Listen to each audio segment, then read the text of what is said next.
When making the jump from self published to traditional, niche is a good thing because that lowers the bar on sales. All right, y'all. Today we are jumping into one of the most frequent questions that I personally get, and it comes from DeShanna. Is what do I do based on what you mentioned in terms of being able to flip to the traditional publishing space with the newest book concept that I am working on? Okay, so before I answer this question, I want to give you some background on DeShanna. She is an educator who has written three previously self published books on how to improve teaching methods and pedagogy for special education teachers. Now, in my opinion, that's pretty niche. When making the jump from self published to traditional, niche is a good thing because that lowers the bar on sales. And by sales, I mean previous books, not your next book. Going back to DeShanna, my super quick assessment is she's published three super niche books before, and two of those self published books are workbooks. That's good to know. My next question is what's the book she wants traditionally published? As it turns out, DeShanna wants to write a book that's different.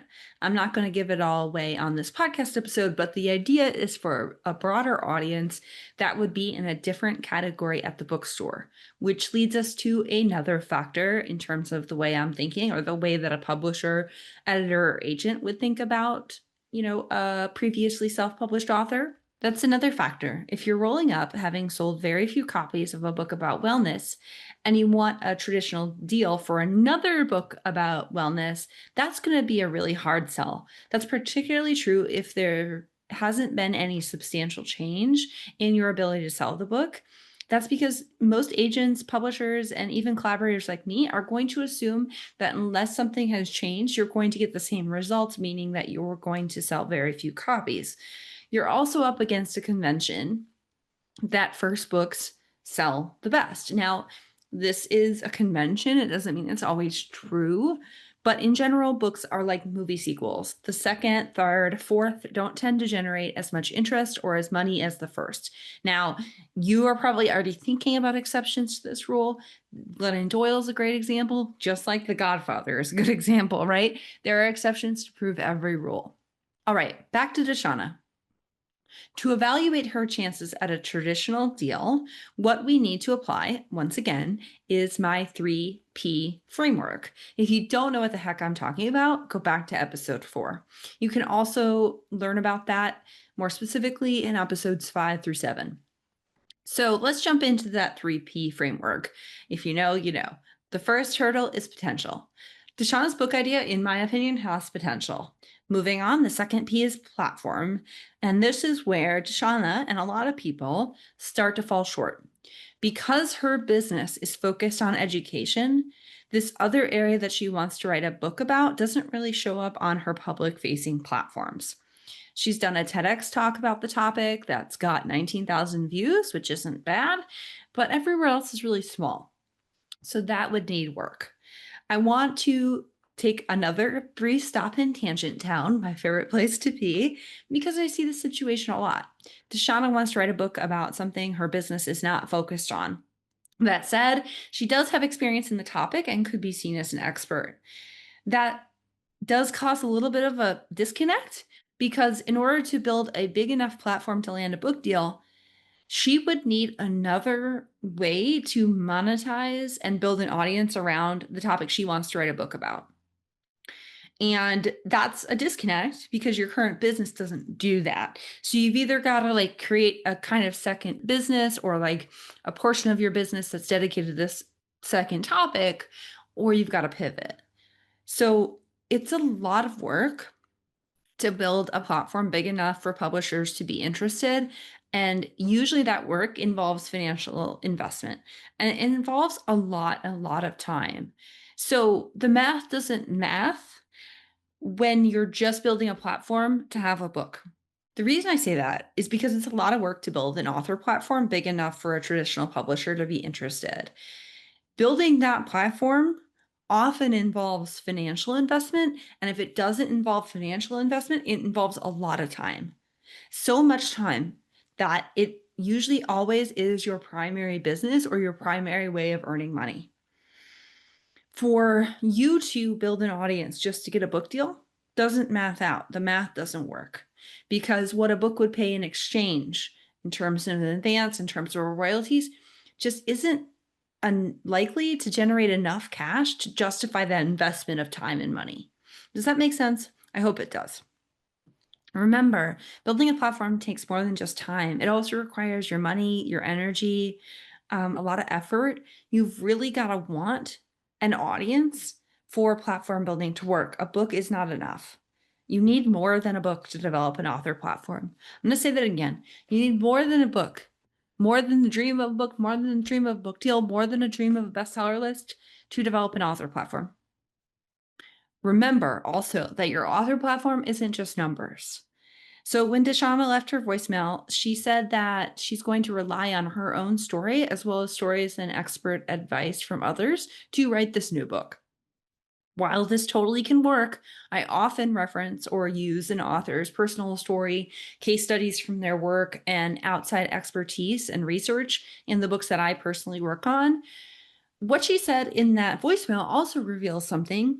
It seems like she hasn't developed a framework for the topic she wants to write a whole book about, which would be a red flag if she had a platform, which she doesn't because she hasn't really monetized the topic she wants to write a book about yet.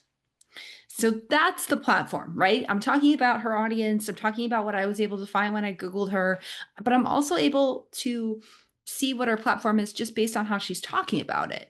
If she hasn't done the work to understand what other people want to know in this, to verify that there's enough demand, all these sorts of things, that is part of platform building too. There is writing in platform building and content development, certainly. So that is platform. And it's not just DeShanna who's coming to me at this point or in this stage. I don't mean to throw her under the bus or like make fun of her or any of that. I would say that most of the would-be authors who reach out to me and my team have these two problems. They don't have the audience and they don't have the content developed. They don't have the clarity. And that is really the author platform. That's really what an author platform is, sneakily, is like not only is it the followers, the audience, but it's also like the frameworks and the methodology and the approach. And I think a lot of people blow that off and focus on the Instagram followers or whatever instead. But it's both. Because in order to sell a book and to have a best-selling book, you have to have both. I mentioned systems in an earlier episode. You have to have those systems as well, right? You have to be able to sell those books. And so that's really, really important. So let's go to the last P, which is proposal. This is moot. I actually don't talk about proposals when you don't have a platform. There's no point. Like a lot of people want to talk about proposal, but I feel like that's this attitude I see in publishing sometimes that drives me nuts from would-be authors where they focus on the wrong things.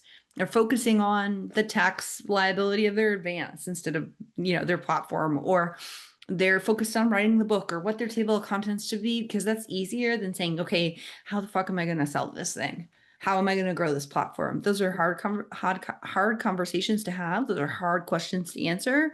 It's a lot easier to play in this, like, how could I write a great proposal land? But that doesn't really serve you, right? Because the 3P framework is there for a reason. Those are the steps you need to work through. So do you have potential? DeShanna, yes. Do you have a platform? Well, no. Okay, we got to pause there. We can't talk about the last P. We got to hone in on this platform question because that's going to help us know whether traditional publishing is right for us and whether this leap from self to traditional publishing is what's going to happen. So what can DeShanna do in this situation? What are her options? So in her voicemail, she mentioned both wanting to think through what's next and that she has multiple other book ideas percolating after this book, which actually is a yellow flag in my mind.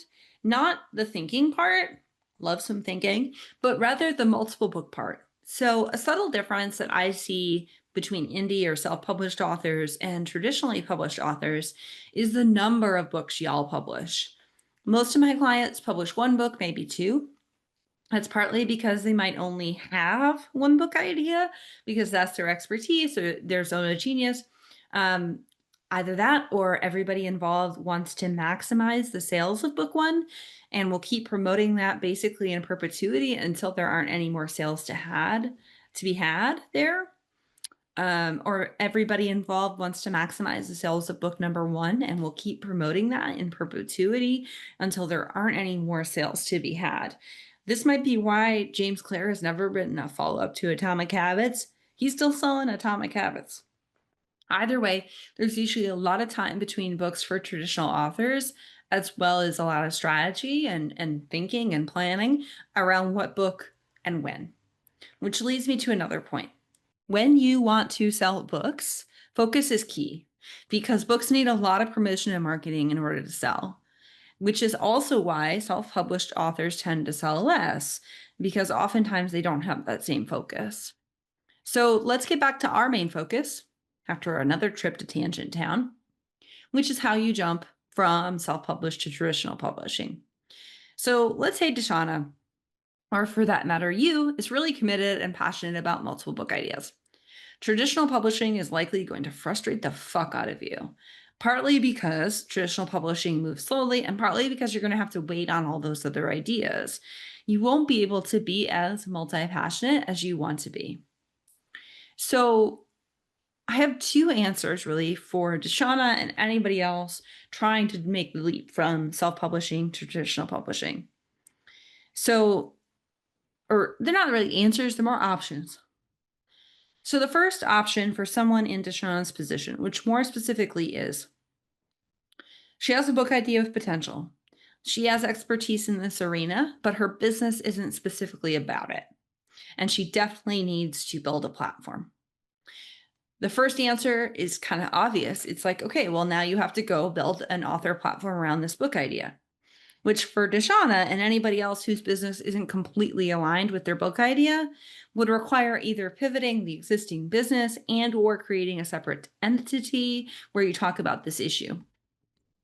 If your education business can survive without social media or personal branding, that actually gives you a really easy opportunity to try out this idea on social without, writing a whole book about it. You could even use your own current accounts.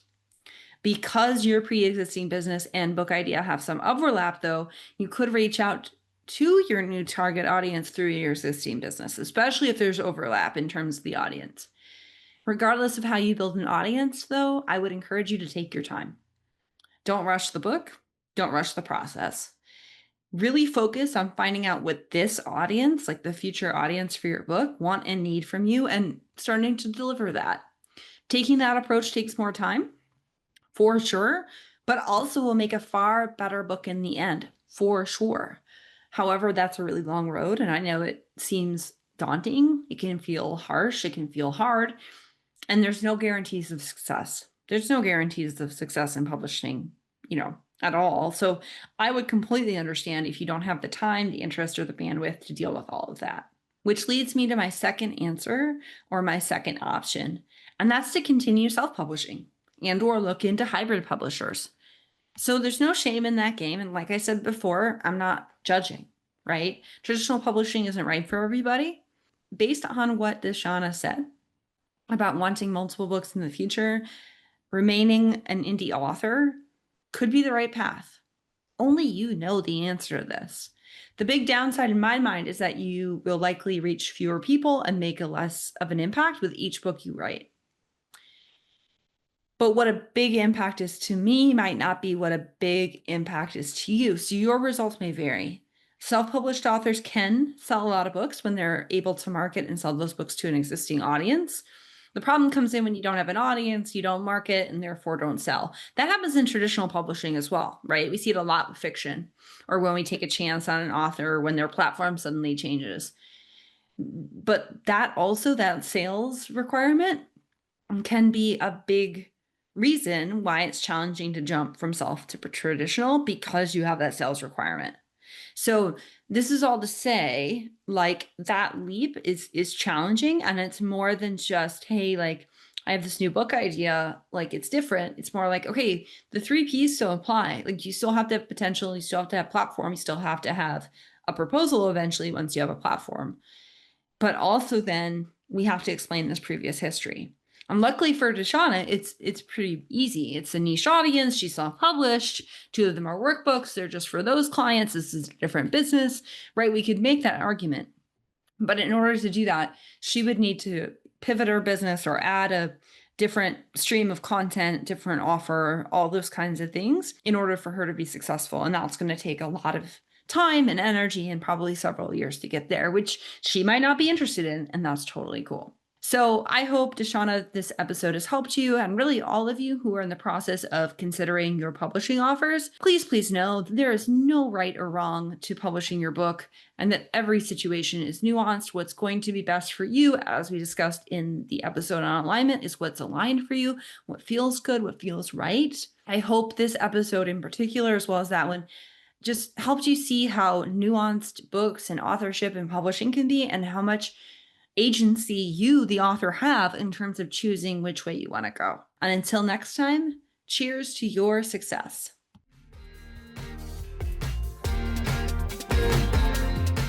Thanks for tuning into the Kind of Big Book Deal podcast.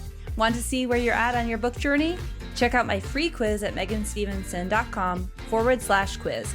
That's MEGHANSTEVENSON.com/quiz. See you next time.